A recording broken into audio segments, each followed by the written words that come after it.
KVP news में आपका स्वागत है। प्रस्तुत है आज के मुख्य समाचार। पश्चिम बंगाल में आज नए मुख्यमंत्री के नाम का ऐलान हो सकता है। भाजपा विधायक दल की बैठक दोपहर बाद होने वाली है, जिसमें विधायक अपना नेता चुनेंगे।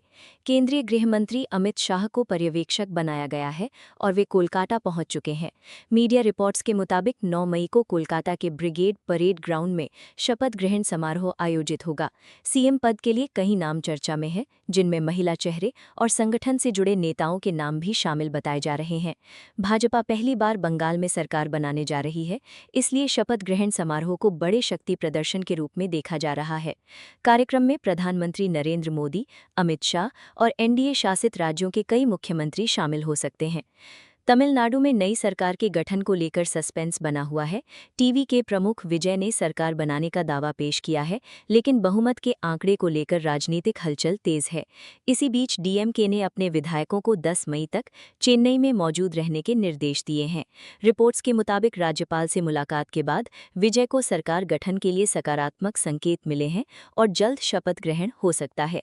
वहीं असम में नई एनडीए सरकार का शपथ ग्रहण 12 मई को गुवाहाटी में होगा। समारोह में प्रधानमंत्री नरेंद्र मोदी के शामिल होने की संभावना है। बीजेपी के नेतृत्व वाले गठबंधन ने राज्य में लगातार तीसरी बार बहुमत हासिल किया है और हिमंता बिस्वा शर्मा के फिर मुख्यमंत्री बनने की चर्चा है। नासिक के चर्चित टीसीएस केस में मुख्य आरोपी निदा खान को महाराष्ट्र पुलिस ने छत्रपति संभाजीनगर से हिरासत में लिया है। उन पर महिला कर्मचारियों के यौन उत्पीड़न, जबरन धर्म परिवर्तन के प्रयास और धार्मिक भावनाएं आहत करने जैसे गंभीर आरोप हैं। पुलिस के मुताबिक मामले में अब तक 9 एफआईआर दर्ज हो चुकी हैं और कई आरोपियों की गिरफ्तारी भी हो चुकी है। जांच एजेंसियों का कहना है कि निदा खान लंबे समय से फरार थीं और उनकी तलाश में विशेष जांच दल की टीमें लगातार छापेमारी कर रही थी। कोर्ट पहले ही उनकी अग्रिम जमानत याचिका खारिज कर चुका था। पुलिस अब हिरासत में लेकर उनसे पूछताछ कर रही है, ताकि पूरे नेटवर्क और कथित साजिश से जुड़े पहलुओं की जांच की जा सके। करीब 20 साल पुराने सोहराबुद्दीन फर्जी मुठभेड़ मामले में बॉम्बे हाईकोर्ट ने सभी 22 आरोपियों को बरी करने वाले ट्रायल कोर्ट के फैसले को बरकरार रखा है।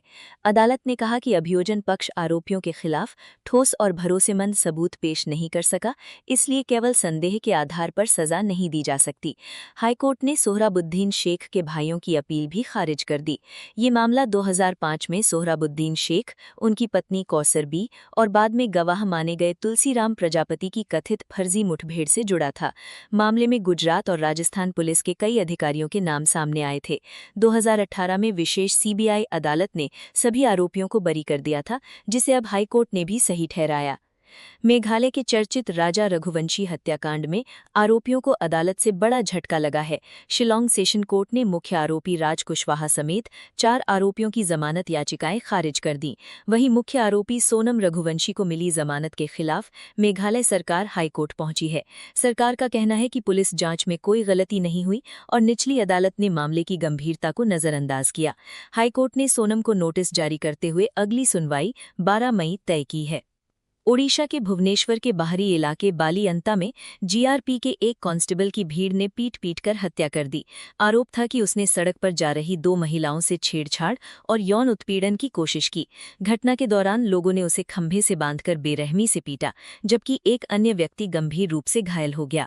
मृतक की पहचान सौम्य रंजन स्वैन के रूप में हुई है, जो सरकारी रेलवे पुलिस में तैनात था। परिजनों ने आरोप लगाया कि पुलिस मौके पर मौजूद थी, लेकिन भीड़ को रोकने या बचाने की कोशिश नहीं की। वहीं पुलिस का कहना है कि भीड़ काफी उग्र थी और जवानों ने हालात संभालने की कोशिश की। मामले में हत्या और महिलाओं से कथित दुष्कर्म प्रयास दोनों को लेकर अलग-अलग एफआईआर दर्ज की गई हैं। अब तक कई लोगों को गिरफ्तार कर लिया गया है और मुख्यमंत्री मोहन चरण मांझी ने घटना की जांच के आदेश दिए हैं। मध्य प्रदेश के छतरपुर में एक महिला जेल अधिकारी ने उम्र कैद की सजा काट चुके युवक से शादी कर ली। दोनों की मुलाकात सतना सेंट्रल जेल में हुई थी, जहां महिला अधिकारी वारंट इंचार्ज थी और युवक जेल के अंदर वारंट संबंधी काम करता था। बातचीत के दौरान दोनों करीब आए और बाद में प्यार हो गया। युवक 2007 में चंदला नगर परिषद के उपाध्यक्ष कृष्णदत्त दीक्षित की हत्या के मामले में दोषी ठहराया गया था। हत्या के बाद शव को जमीन में गाड़ दिया गया था। करीब 14 साल जेल में रहने और अच्छे आचरण के आधार पर रिहाई मिलने के बाद दोनों ने हिंदू रीति रिवाज से विवाह कर लिया। चंपावत के कथित फर्जी गैंगरेप केस को लेकर उत्तराखंड के 8 जिलों में भाजपा कार्यकर्ताओं ने प्रदर्शन किया। प्रदेश अध्यक्ष महेंद्र भट्ट ने कहा कि जांच पूरी होने से पहले ही कुछ संगठनों और नेताओं ने सड़कों पर हंगामा किया और निर्दोष लोगों को फंसाने की कोशिश की। उन्होंने सवाल उठाया कि कहीं इस पूरे षड्यंत्र के पीछे कांग्रेस का हाथ तो नहीं है। भाजपा नेताओं का कहना है कि पुलिस जांच में जबरदस्ती के सबूत नहीं मिले हैं, इसलिए मामले को राजनीतिक रंग देना गलत है। वहीं विपक्ष ने भाजपा पर मामले को दबाने का आरोप लगाया है, जिसके बाद राज्य में सियासत तेज हो गई है। बॉलीवुड अभिनेत्री सलीना जेटली ने सोशल मीडिया पर एक भावुक वीडियो शेयर किया, जिसमें वे ऑस्ट्रिया में अपने दिवंगत बेटे शमशेर की कब्र साफ करते हुए फूट फूट कर रोती नजर आईं। उन्होंने बताया कि वे तलाक की सुनवाई के लिए ऑस्ट्रिया गई थीं, लेकिन उन्हें अपने 3 बच्चों से मिलने नहीं दिया गया। सेलिना ने पति पीटर हाग पर बच्चों से दूर रखने, मानसिक प्रताड़ना और संपत्ति विवाद जैसे गंभीर आरोप लगाए। एक्ट्रेस ने कहा कि उन्होंने परिवार और पति के करियर के लिए अपना देश, करियर और निजी जिंदगी तक छोड़ दी, लेकिन अब वे बेहद मुश्किल दौर से गुजर रही हैं। अक्षय कुमार ने हाल ही में आंखों की विजन करेक्शन सर्जरी कराई है।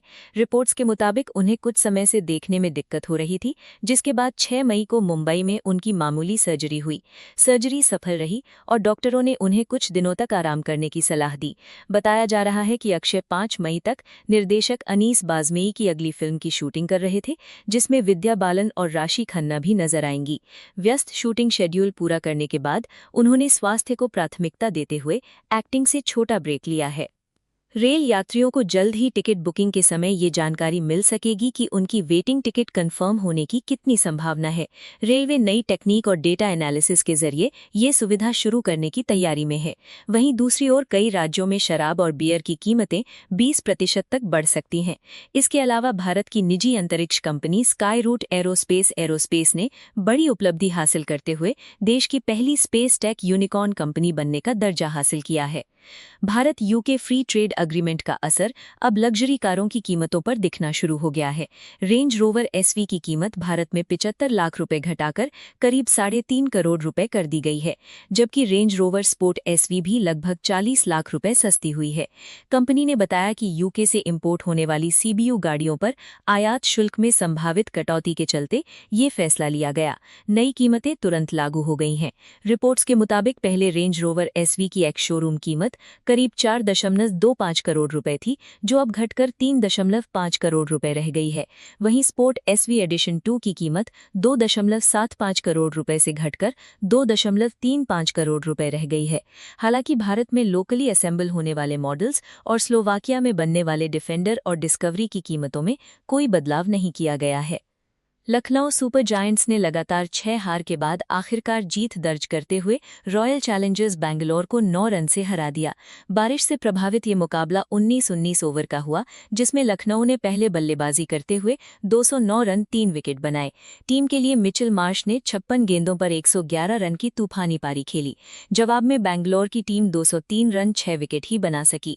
लखनऊ के गेंदबाज प्रिंस यादव ने शानदार गेंदबाजी करते हुए 3 विकेट लिए, जिसमें विराट कोहली का अहम विकेट भी शामिल था। इस जीत के साथ लखनऊ की प्लेऑफ उम्मीदें जिंदा रहीं।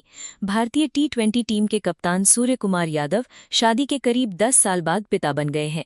उनकी पत्नी देविशा शेट्टी ने बच्ची को जन्म दिया है। सूर्य कुमार ने सोशल मीडिया पर इस खुशखबरी को साझा करते हुए अपनी बेबी गर्ल के स्वागत की बात कही। आईपीएल 2026 के बीच आई इस खबर से फैंस काफी खुश हैं और सोशल मीडिया पर दोनों को बधाइयां दे रहे हैं। रिपोर्ट्स के मुताबिक सूर्य कुमार फिलहाल परिवार के साथ समय बिता रहे हैं, इसलिए 10 मई को रॉयल चैलेंजर्स बैंगलोर के खिलाफ मुकाबले में उनके खेलने पर संशय बना हुआ है। पेरिस सेंट जर्मन ने लगातार दूसरी बार यूईएफए चैंपियंस लीग के फाइनल में पहुंचा है। टीम ने सेमीफाइनल के दूसरे लेग में बायर्न म्यूनिख के खिलाफ 1-1 से ड्रॉ किया और कुल 6-5 के एग्रीगेट स्कोर के साथ फाइनल का टिकट हासिल किया। पीएसजी के लिए शुरुआती गोल उस्मान डेम्बेले ने किया, जबकि बायर्न ने आखिरी मिनटों में बराबरी की, लेकिन टीम वापसी नहीं कर सकी। अब 30 मई को बुडापेस्ट के पुस्का अरीना में पीएसजी का मुकाबला आर्सेनल एफसी से होगा। भारतीय महिला क्रिकेट टीम अक्टूबर 2026 में पहली बार जिम्बाब्वे महिला टीम के खिलाफ बायलैटरल सीरीज खेलेगी। इस ऐतिहासिक दौरे में 3 वनडे और 3 टी20 मैच होंगे। टी20 मुकाबले रायपुर में 16, 18 और 20 अक्टूबर को खेले जाएंगे, जबकि वनडे सीरीज बड़ौदा में 23 से 28 अक्टूबर तक होगी। खास बात यह है कि one day match ICC women's championship 2025-29 का हिस्सा होंगे, बीसीसीआई ने इसे भारतीय महिला क्रिकेट के घरेलू सीजन का अहम हिस्सा बताया है। और अब मौसम। आज 8 मई 2026 को भारत के सभी राज्यों में मौसम का मिजाज काफी विविधतापूर्ण बना हुआ है, जहां उत्तर पश्चिमी क्षेत्रों जैसे राजस्थान, गुजरात, पंजाब और हरियाणा में तेज गर्मी और लू का प्रकोप जारी है। वहीं दिल्ली, एनसीआर, उत्तर प्रदेश, बिहार, झारखंड, उत्तराखंड, हिमाचल प्रदेश समेत 12 राज्यों में आईएमडी ने तूफानी आंधी, 40 से 70 किलोमीटर प्रति घंटे गति वाली हवाओं, गरज चमक के साथ हल्की से मध्यम बारिश का रेड अलर्ट जारी किया है। वहीं दक्षिण भारत में केरल, तमिलनाडु, कर्नाटक, तेलंगाना और आंध्र प्रदेश जैसे राज्यों में मध्यम से भारी बारिश के साथ तेज हवाएं चलने की संभावना है, जबकि पूर्वोत्तर राज्यों जैसे असम और पश्चिम बंगाल में भी प्री मानसून गतिविधियां सक्रिय रहेंगी। इसी के साथ केवीपी न्यूज से आज के समाचार समाप्त हुए। नमस्कार।